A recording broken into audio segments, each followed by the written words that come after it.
Em João, no capítulo 12, a partir do versículo 1. 6 dias antes da Páscoa, Jesus foi ao povoado de Betânia, onde morava Lázaro, a quem ele tinha ressuscitado. Prepararam ali uma janta para Jesus. Marta ajudava a servir, e Lázaro era um dos que estava assentado com ele. Então Maria pegou um frasco cheio de um perfume muito caro, feito de nardo puro. Ela derramou o perfume nos pés de Jesus e os enxugou com seus cabelos, e toda a casa ficou perfumada.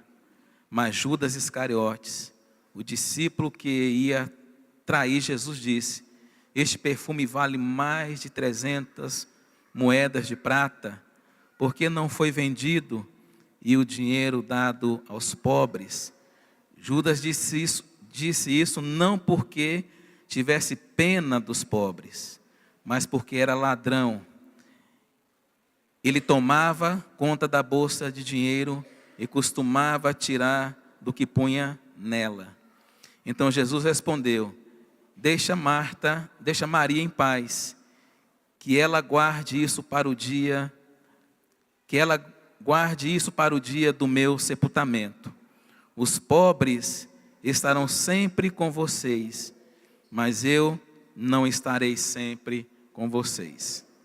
Estava meditando nesse texto, irmãos, e vem na gente a compreensão de que a oferta que nós trazemos à casa do Senhor, ela também é um ato de adoração ao nosso Deus. Maria não simplesmente reconheceu quem Jesus era e o adorou prostrada aos seus pés, mas a Bíblia disse que ela pegou um perfume muito valioso que ela tinha, o trabalho de um ano de um funcionário, e quebrou esse perfume caro e derramou aos pés de Jesus. Então nós podemos observar que a adoração também envolve as nossas finanças. As finanças também é um ato de adoração ao nosso Deus. E Maria não fez caso da quantidade, não fez caso do valor que ela estava colocando aos pés do Senhor. Para quem não é adorador, irmãos, para quem não adora, para quem não entende isso como um ato de adoração, vai ter a mesma percepção que Judas teve. Vai achar um desperdício, vai achar uma perca de tempo. Mas se nós formos olhar, o nome de Maria é lembrado até hoje, pela atitude que ela teve.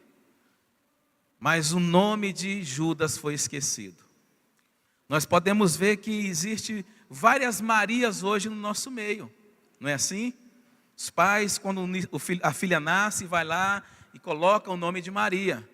Mas um pai em sã consciência, irmãos, conhecendo a realidade do texto, não colocaria o nome do seu filho de Judas. Judas entrou para o esquecimento, mas Maria é lembrada até hoje. E eu me lembro que uma certa feita, quando Cornélio, lá em Atos no capítulo 10, estava orando, e um anjo veio até ele e falou assim: Cornélio, as suas orações e as suas ofertas são lembradas diante de Deus. Então Deus se lembra daquilo que nós fazemos, da atitude de adoração que nós temos. E eu quero que você nessa noite medite sobre isso, para que você não venha simplesmente aqui e jogue seu dinheiro no gasofilácio, como se fosse algo obrigatório, ou como fosse algo muitas das vezes sem importância, mas que você entenda que esse momento também é um momento de adoração ao nosso Deus. É um momento que nós fazemos daquilo que Deus já nos deu, uma atitude de entrega, uma atitude de rendição ao nosso Deus. Amém? E há quem diga que o bolso, as finanças, é a única parte do cristão, é a última parte do cristão que se converte. Mas eu queria que nós fizéssemos desse texto uma inverdade nos nossos dias, uma inverdade nas nossas vidas, que o nosso coração de adorador, assim também como nossas finanças, o nosso recurso financeiro seja colocado aos pés do Senhor, como uma atitude de adoração. Amém? Vamos ficar em pé. Antes de você trazer a sua oferta, trazer os seus dízimos, eu quero orar pela sua vida. Eu quero orar pelo aquilo que você vai estar trazendo ao Senhor. Pai, em nome de Jesus, nós queremos te agradecer pelo privilégio, ó Deus, que nós temos de poder ofertar, de poder contribuir com a tua casa. Da mesma forma, Deus amado, como Maria entendeu, que as finanças, que os nossos recursos também se tornam um ato de adoração, Pai. Que nessa noite nós possamos compreender que o momento da oferta, o momento de trazermos os nossos dízimos, depositarmos parte das nossas finanças, ó Deus amado, para a manutenção da tua casa, para a manutenção da tua obra, Deus amado. Também, ó Deus, é um ato de adoração, é um ato de rendição, é um ato de entrega, Pai amado. Nós estamos dizendo que estamos confiando, ó Deus amado, a nossa vida, as nossas finanças aos teus cuidados, ó Pai. E nessa noite, ó Deus, que possamos te adorar com aquilo que o Senhor tem nos dado, que possamos te adorar, Deus amado, com nossos recursos financeiros, ó Deus amado. Em nome de Jesus te pedimos a tua bênção e te agradecemos, ó Deus amado, pelo privilégio, pela oportunidade que temos de poder contribuir, de poder, ó Deus amado, participar, Deus amado, desta obra que o Senhor tem levantado aqui nesse lugar. Muito obrigado, ó Deus, em nome de Jesus. Pode sair do seu lugar, pode vir trazer a sua contribuição.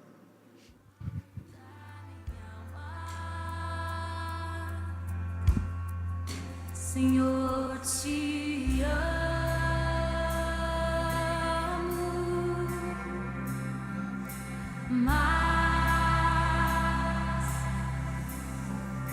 mais que o ouro, prata, mais que a luz. Aleluia. Louvado seja o teu nome, ó Deus. Irmãos, abra comigo a sua Bíblia no livro de 2 Samuel, no capítulo 12.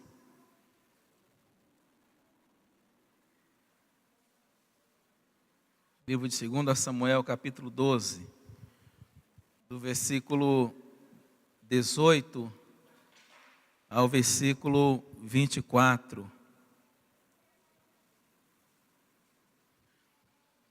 2 Samuel, capítulo 12, 18 ao 24. 7 dias depois, a criança morreu.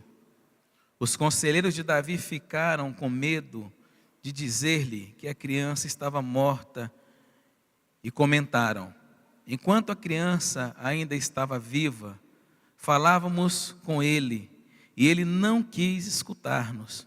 Como vamos dizer-lhe que a criança morreu? Ele poderá cometer alguma loucura. Davi, percebendo que seus conselheiros cochichavam entre si, compreendeu que a criança estava morta e perguntou: a criança morreu? Sim, morreu, responderam eles. Então Davi levantou-se do chão, lavou-se, perfumou-se e trocou de roupa. Depois entrou no santuário do Senhor e o adorou. E voltando ao palácio, pediu que lhe preparasse uma refeição e comeu. Seus conselheiros lhe perguntaram: por que ages assim? Enquanto a criança estava viva, jejuaste e choraste. Mas agora que a criança está morta, te levantas e come? Ele respondeu: enquanto a criança ainda estava viva, jejuei e chorei. Eu pensava: quem sabe, talvez o Senhor tenha misericórdia de mim e deixe a criança viver. Mas agora que ela morreu, por que deveria jejuar? Poderia eu trazê-la de volta à vida? Eu irei até ela, mas ela não voltará para mim. Depois Davi consolou sua mulher Betseba e deitou-se com ela, e ela teve um menino, a quem Davi lhe deu o nome de Salomão. O Senhor o amou. Amém, irmãos? O tema dessa mensagem de hoje é compreendendo o luto, como lidar com a dor e com a tristeza. Nós temos vivido assim dias muito difíceis. Esse ano que passou, por exemplo, foi um ano que nós perdemos muitas pessoas muito próximas de nós. Eu, particularmente, perdi a minha mãe no ano passado. Agora, nesse mês, fez 6 meses que ela faleceu. E minha mãe viveu 80 anos. Mas a situação em que envolveu a morte dela foi muito rápida. Os irmãos lembram que nós fizemos uma viagem com toda a família. Era um desejo da minha mãe, era uma vontade que ela tinha de reunir todos os filhos numa viagem, para que nós pudéssemos estar juntos durante esse período. E nós então fizemos aquela viagem, conseguimos alugar um ônibus para levar toda a família. Não é uma família muito grande, mas também não é uma família muito pequena, nós somos 8 irmãos. E aí vem as esposas, vem os filhos. Então nós conseguimos lotar esse ônibus, conseguimos um local no litoral, que era o desejo dela estar numa praia. E lá nós fizemos essa viagem e tivemos dias maravilhosos. Como foi maravilhoso aquele tempo que nós pudemos passar ali com a nossa mãe, desfrutando cada momento com ela, comemorando o seu aniversário. Mas depois de 10 dias, irmãos, de retornar daquela viagem, nós estávamos sepultando a nossa mãe. E para mim foi uma das percas mais difíceis até hoje. Quando eu perdi a minha irmã Magda, ela tinha 9 anos, eu tinha 7. Então eu não compreendia muito bem a questão da morte. Ainda era uma criança, não tinha aquela percepção da morte, né, como nós temos hoje.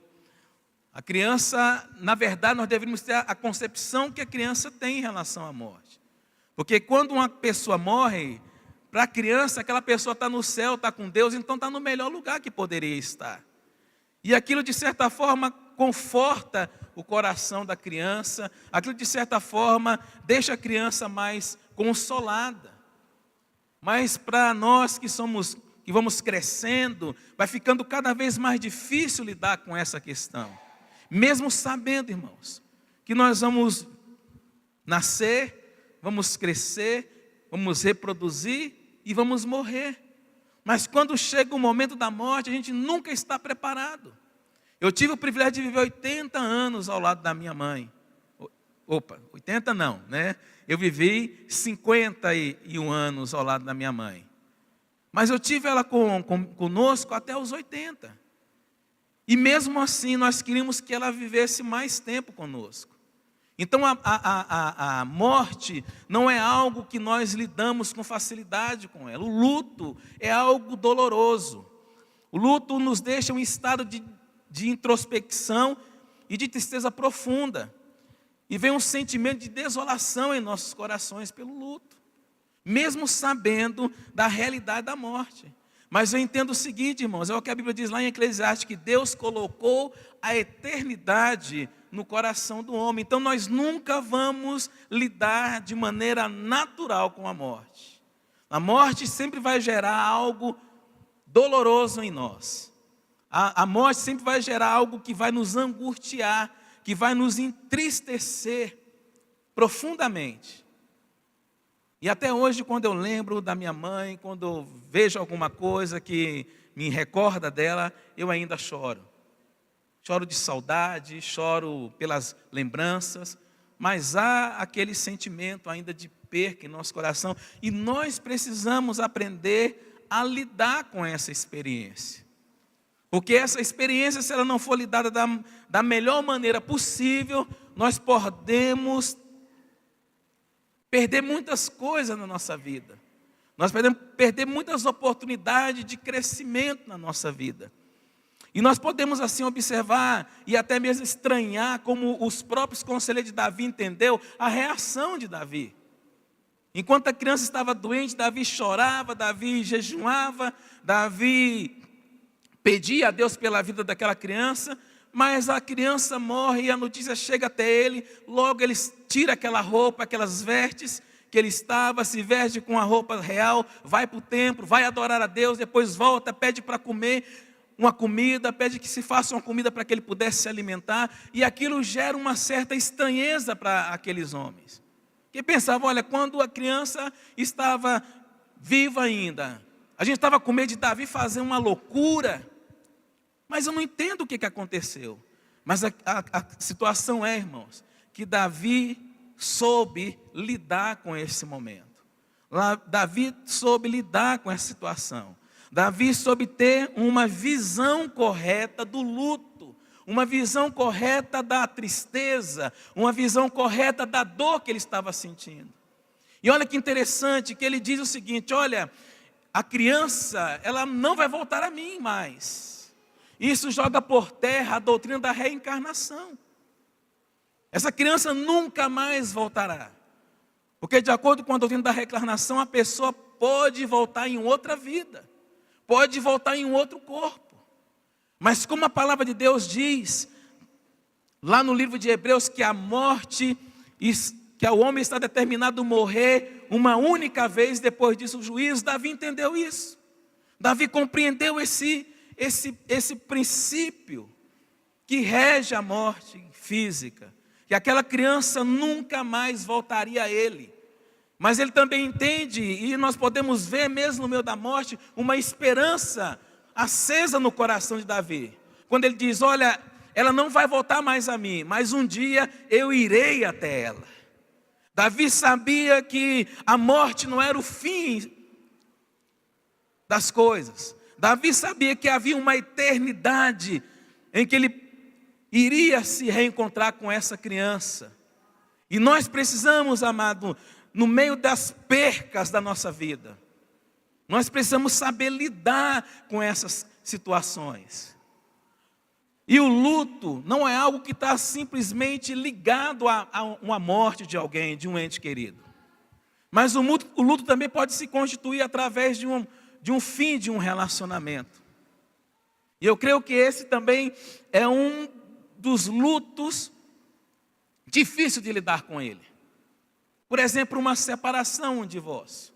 É quando a mulher ou o marido vai conviver com o luto, tendo o seu cônjuge ainda vivo. É quando os filhos vão conviver com a orfandade, tendo os seus pais vivos. Mas é também uma forma de se passar por um luto. Fim de um relacionamento, uma doença inesperada,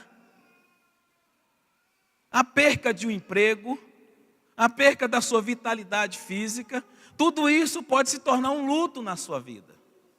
Quantos estão entendendo? Eu já conversei com algumas pessoas que estavam lidando com determinado tipo de enfermidades crônicas, que ele chegou a dizer: olha, eu já não tenho mais esperança de fazer mais alguma coisa na minha vida.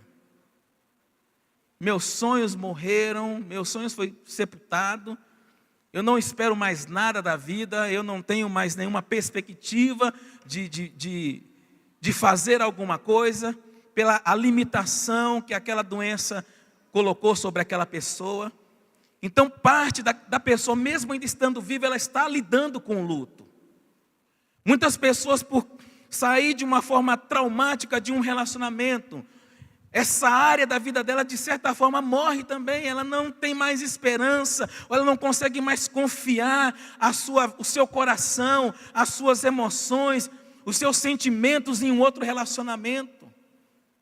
E se nós não sabermos lidar com isso, irmãos, isso pode causar grandes e sérios problemas na nossa vida. E nós precisamos lidar bem com essas questões.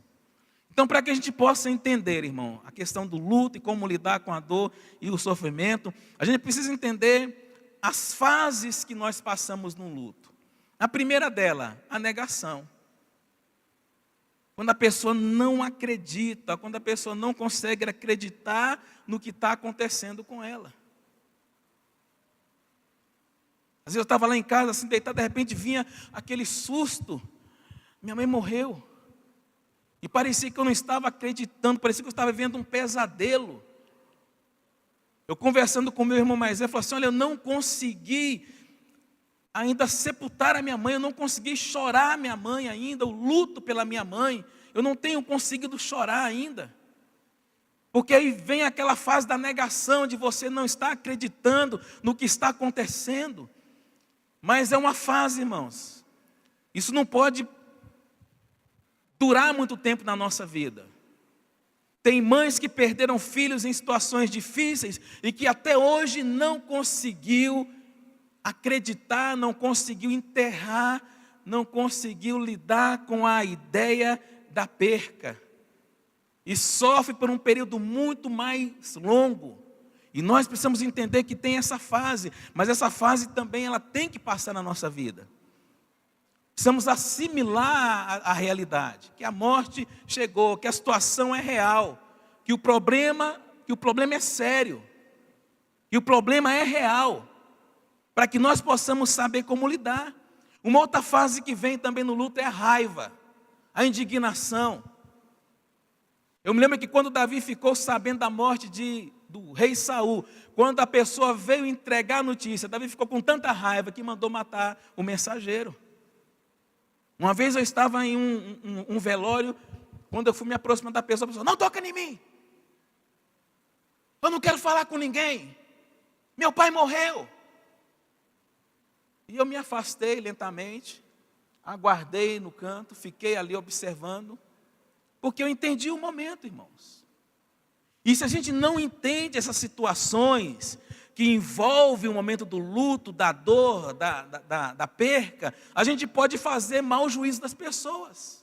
A gente pode, às vezes, nem ter condições de ajudar a pessoa nesse momento que ela está atravessando, mas eu simplesmente me afastei, respeitei a situação, aguardei um momento de poder me aproximar novamente, dar algumas palavras, fazer uma oração, de alguma forma confortar aquela pessoa. Mas se eu não tivesse entendido a situação, se eu não tivesse me colocado no lugar da pessoa, talvez eu sairia daquele velório com raiva. Como é que pode? Estou ali para poder aconselhar e a pessoa vem e age de uma maneira, irado com você, eu não tive culpa de nada. Mas quando a gente entende, quando a gente se coloca no lugar da pessoa, a gente tenta, talvez não viver a dor da pessoa, mas pelo menos tentar entender o que a pessoa está vivendo, a gente vai respeitar. A gente vai se afastar, esperar um momento e novamente poder se aproximar e poder ajudar. Uma outra fase que vem também é a fase da negociação. Quando a pessoa tenta procurar uma solução para alterar o que aconteceu. E muitas das vezes nessa fase, irmãos, pode entrar porque o diabo ele é oportunista, o diabo ele é mau, ele aproveita da nossa fragilidade, ele pode aproveitar desse momento para poder gerar em nós um sentimento de culpa. Porque a pessoa fica naquela fase da negociação, tentando saber como que ela poderia alterar aquelas coisas que aconteceram, como que aquilo poderia ser diferente. E aí pode vir um sentimento de remorso, não é?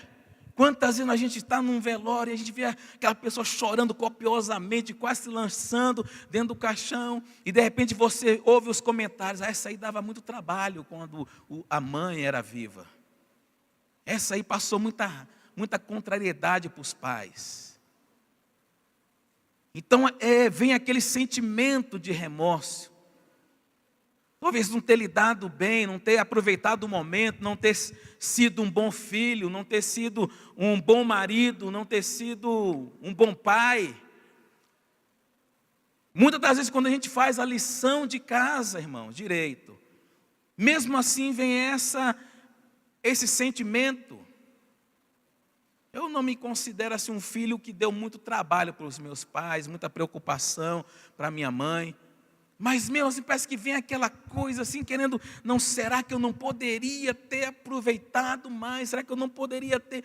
E se a gente não souber que a morte é algo que foge o nosso controle, que nós não temos controle sobre a morte, a gente pode entrar facilmente por esse caminho, da culpa, do remorso, do arrependimento. Vem uma fase também muito difícil, no momento da perca, que é a depressão. Como eu falei, às vezes a depressão, ela não pega só quem perdeu um ente querido, Mas às vezes a depressão vem também por conta de uma separação. Houve uma quebra no relacionamento, a pessoa entra em depressão profunda. E a gente precisa entender que é uma fase que nós precisamos saber lidar com a dor, com a tristeza. E no momento da depressão, essa dor fica mais forte, trazendo cansaço, trazendo desinteresse, trazendo solidão. A pessoa não quer ver ninguém, a pessoa quer se afastar de todo mundo. Mas esse não é o melhor caminho, irmãos. Essa não é a melhor opção, se afastar das pessoas. A palavra de Deus diz que é bom andar dois do que um só. Porque quando um cai, o outro ajuda a levantar. O outro dá suporte. Irmãos, quando Jó perdeu todos os seus filhos num único dia, vieram seus amigos e sentou ao lado dele e ficou ali durante 7 dias, sem dizer uma única palavra. Eu creio que essa deve ter sido o melhor momento daqueles amigos com o próprio Jó. Talvez naquele silêncio de não saber o que dizer, de não saber o que falar, nossas palavras ficam tão pobres para poder ajudar naquela situação. Mas só de você estar ali, só de você sentar ao lado da pessoa, só de você colocar a mão no seu ombro, já traz um alívio, já traz assim um consolo de saber que aquela pessoa não está lidando com aquele problema sozinho.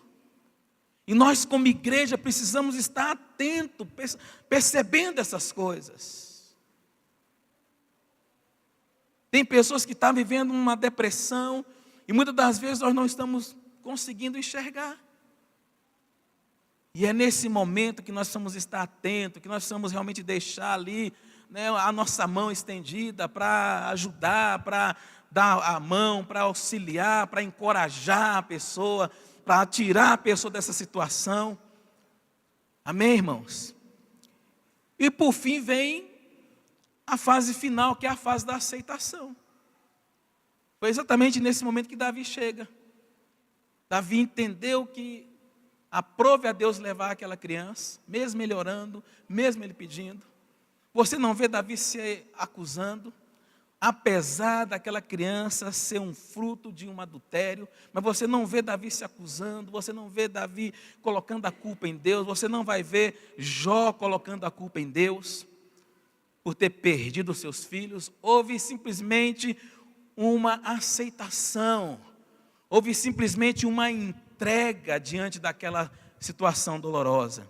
Olha o que Jó diz lá no capítulo 1, do versículo 20 ao 22. Ao ouvir Jó isto, levantou-se, rasgou o manto e rapou a cabeça. Então prostrou-se com o rosto em terra, em adoração, e disse: saí nu do ventre da minha mãe, e nu partirei. O Senhor deu, o Senhor levou. Louvado seja o nome do Senhor. Em tudo isto Jó não pecou e não culpou a Deus de coisa alguma. Muitas das vezes, irmão, nós ficamos nos vitimando. E muitas das vezes também ficamos colocando a culpa em Deus. Ah, se Deus tivesse me ouvido, ah, se Deus tivesse me atendido, isso não teria acontecido. Mas a nossa atitude diante do luto, diante da dor, tem que ser uma atitude de adoração, uma atitude de entrega, saber que mesmo que nós não entendamos, mas nós temos que confiar que Deus sabe de todas as coisas, que Deus conhece todas as coisas e que Deus tem o controle de todas as coisas. Quantos estão entendendo? Amém? Algumas atitudes que vão nos ajudar a seguir em frente, diante da tristeza, diante do luto, nesses momentos que nós passamos por tristeza profunda, vão nos ajudar a pelo menos minimizar o que nós estamos vivendo. A primeira coisa que nós precisamos fazer é chorar a sua dor. Amém? É abrir a boca, irmãos, é chorar. É abrir o seu coração para Deus. Diz que um espírito abatido, ele formoseia o rosto. Você vai ver em muitos momentos, Davi, um homem, um grande guerreiro, um homem de uma extrema coragem. Um homem que, quando todos estavam escondidos para não ter que enfrentar o gigante Golias, Davi, ainda sendo um adolescente, se prontifica para poder lutar contra aquele gigante. Então era um homem de coragem. E ao longo da sua vida você vai ver Davi um homem de guerra, um verdadeiro guerreiro, um verdadeiro soldado valente. Mas em momento algum ele escondeu o seu choro. Em momento algum ele engoliu o choro, deixou de chorar, deixou de externar o seu sofrimento. Eu me lembro quando ele foi se prontificar para lutar ajudar os filisteus a lutar contra o rei Saul. E por uma decisão daqueles reis de entender que Davi também era um israelita, e no meio da guerra ele poderia se voltar contra os filisteus e ajudar os hebreus, ele mandou Davi voltar para sua casa. E quando Davi volta, ele encontra a sua cidade saqueada, queimada, destruída. As suas mulheres tinham sido levadas, os seus filhos tinham sido sequestrados, seu gado, os seus bens tinham sido levados, roubados. E diz a palavra que ele se assentou e ele chorou até não ter mais força. Então o choro é importante. Chorar faz bem. Chorar não é uma atitude de fraqueza, porque até Jesus chorou. Um dos versículos mais curtos da Bíblia diz: Jesus chorou. E nós precisamos chorar. Nós precisamos realmente entender que quando você chora, tem determinada substância no seu corpo que sai nas lágrimas. E que se essa substância não sair nas lágrimas, pode prejudicar o seu organismo. Então o choro é importante. Precisamos realmente entender isso, que somos seres humanos. Somos limitados. E que o choro muitas das vezes não é uma atitude de fraqueza. Uma outra coisa que nós precisamos ter, irmãos, não permanecer sozinho, não se isolar. Jesus, quando estava angustiado até a morte, vivendo aquele momento de luto ainda em vida, sabendo do destino que o aguardava, diz que ele chorou e ele pediu para que os seus discípulos estivessem com ele naquele momento. E os discípulos estivessem orando com ele. Então não procure a solidão, porque a solidão não é um remédio. Se você se isola por um tempo muito grande, isso pode acarretar outras coisas. Então é importante você estar no meio de pessoas. Pessoas que te entendem, pessoas que vão te ajudar, pessoas que vão te auxiliar, pessoas que vão orar com você, mas não permaneça só, não sofra sozinho. Nem Jesus sofreu só. Jesus chamou o seu discípulo e falou assim: a minha alma está angustiada até a morte. Ore por mim. Interceda pela minha vida. Jesus não teve nenhuma dificuldade em expor diante dos seus discípulos a sua fraqueza. A outra coisa que nós precisamos fazer também é expressar os nossos sentimentos, verbalizar, dizer o que você está sentindo. Amém? Tem muitas pessoas que no momento do luto, da tristeza, ele consegue escrever poemas. Tem pessoas que tiveram uma inspiração de uma música quando estava sofrendo. Mais perto quero estar, meu Deus, de ti, ainda que seja a dor que me una a ti. Eu sempre hei de clamar, mais perto quero estar. E dizem que essa música nasceu numa situação como essa. Então, irmãos, quando você está passando pelo momento de luto, você pode ter uma inspiração de Deus, um poema, uma música. Davi escreveu vários salmos retratando os seus sofrimentos, retratando a sua angústia. E quantas pessoas hoje, irmãos, não são abençoadas pelos salmos que Davi escreveu? Quantas pessoas hoje, ao ler os Salmos de Davi, ao estudar sobre a vida de Jó, não conseguem reunir forças para vencer as suas dores, para vencer as suas percas, para superar os seus lutos. Por isso que a palavra de Deus diz, não se glorie apenas disso, mas também se glorie no sofrimento, porque o sofrimento, de forma certa, com algumas atitudes certas, vai nos levar a nos tornar pessoas mais pacientes, pessoas mais experientes, pessoas mais maduras, pessoas mais vividas, e pessoas que não vão perder, assim como Davi não perdeu a sua esperança, mesmo que o seu filho havia morrido. E uma outra orientação é que você não fique triste o tempo todo. A palavra de Deus diz que o choro pode durar uma noite, mas a alegria virá pela manhã. Por que eu estou dizendo isso, irmãos? Porque às vezes tem pessoas que se sentem culpadas. Porque no momento de uma perca de um parente, ele tem os seus momentos de alegria. Alguém vai e conta uma coisa engraçada, ele ri, ele se sente culpado. Não, eu não posso me alegrar porque eu tenho que ficar triste. Mas precisamos ter os momentos de alegria também. Você não pode ficar o tempo inteiro triste. A alegria do Senhor é a nossa força. Alegrai-vos no Senhor, outra vez vos mando, alegrai. Amém, irmãos? Então não fique vivendo o tempo todo triste, de cabeça baixa, frustrado, decepcionado, porque isso não ajuda. Tenha os seus momentos de alegria. Uma outra coisa que nós precisamos, para poder lidar bem com isso, buscar o perdão. Uma vez aconselhando um casal, que estava passando por um momento muito difícil no casamento, uma crise muito difícil. E naquele momento eu falei para aquele casal, naquele momento do conselho, olha, Deus vai ter que operar na vida de vocês duas coisas, que não é algo humano, não é algo que nós desenvolvemos naturalmente, é uma intervenção divina, o arrependimento e o perdão. O arrependimento de quem pisou na bola, não é? De quem fez o que não deveria. E o perdão de quem sofreu a agressão. Se nós não sabermos lidar com isso, mas vai viver pessoas amargas. Se você retém o perdão na vida de alguém, você é a primeira pessoa a sofrer os danos disso.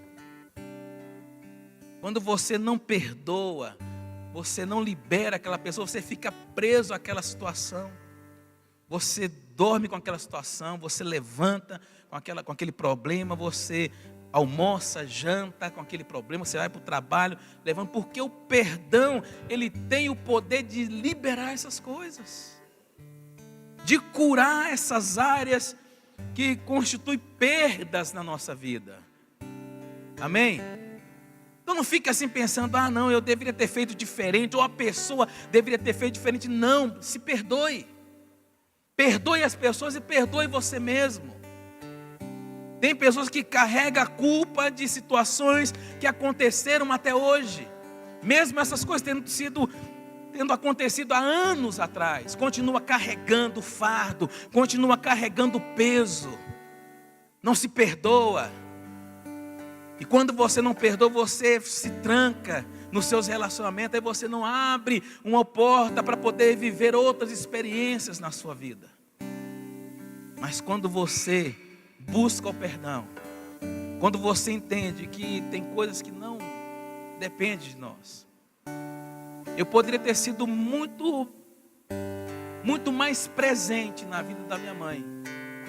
Ou eu poderia ter sido um filho muito melhor do que eu fui, mas não evitaria a morte dela. Os irmãos estão entendendo? Então tem coisas que não dependem de nós.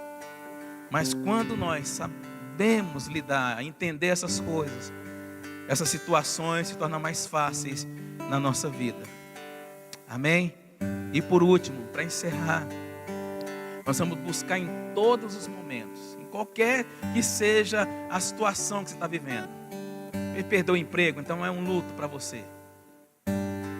Você perdeu a saúde, então está vivendo luto também, porque algumas áreas da sua vida está comprometida.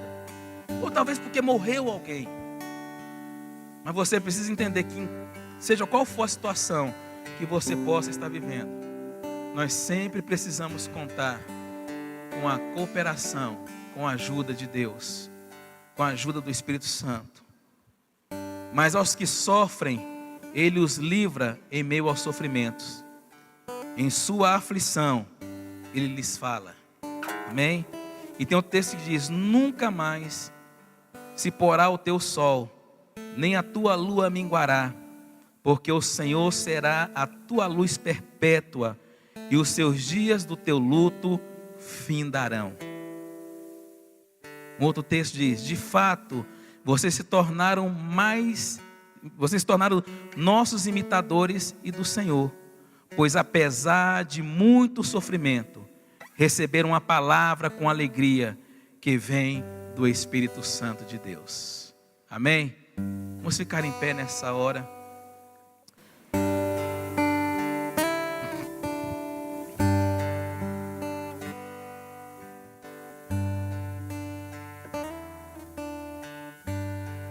Nós sempre vamos ter, irmãos, uma nova oportunidade.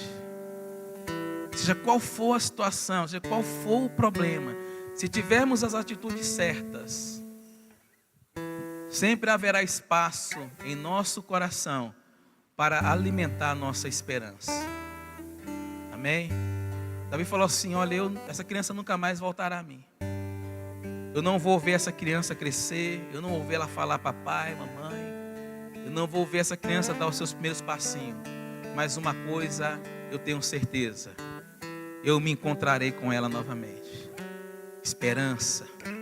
Amém?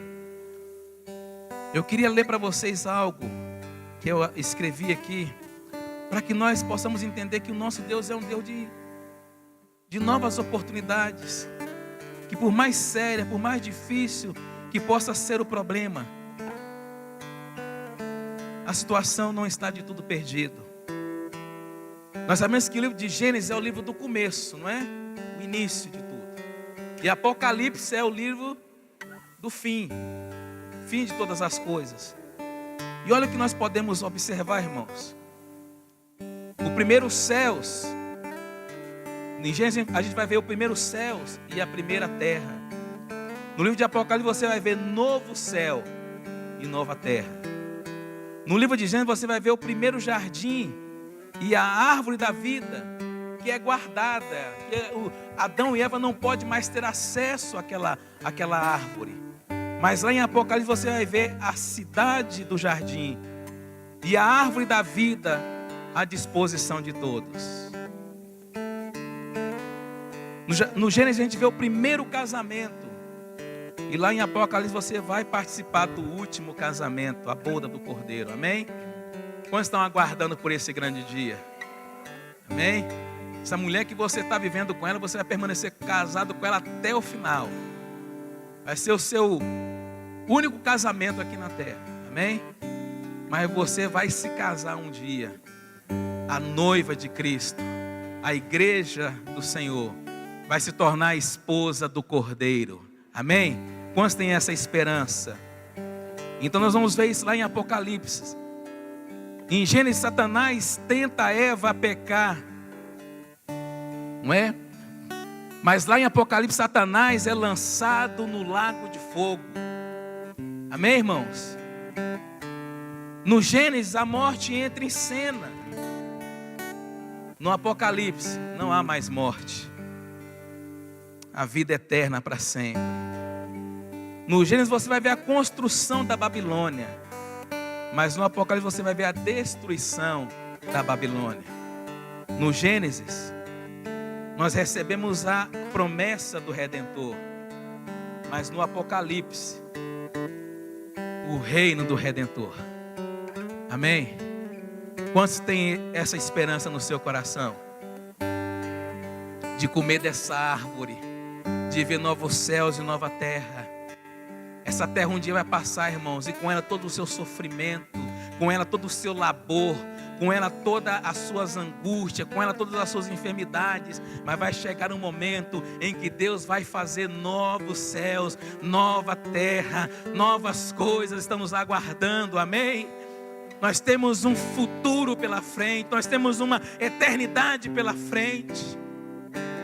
Por maior que sejam as percas, por maior que seja o dano, por maior que seja o sofrimento que você possa estar atravessando, possa estar vivendo, mas vai chegar um momento que Deus vai colocar um ponto final em tudo isso.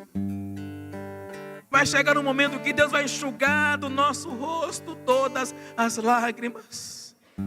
Não haverá mais tristeza, irmãos. Não haverá mais angústia, não vai haver mais preocupação com contas a pagar. Já pensou nisso? Pensou que vai chegar um momento que você não vai ficar mais lidando com essas questões. Medo do futuro, medo da morte, medo da decepção, medo do fracasso, medo de ficar doente, medo de morrer. Vai chegar um momento que nada disso vai ter mais significado nas nossas vidas. Nós viveremos eternamente com o Senhor. Ele será o nosso sol que brilhará sobre cada um de nós. Amém.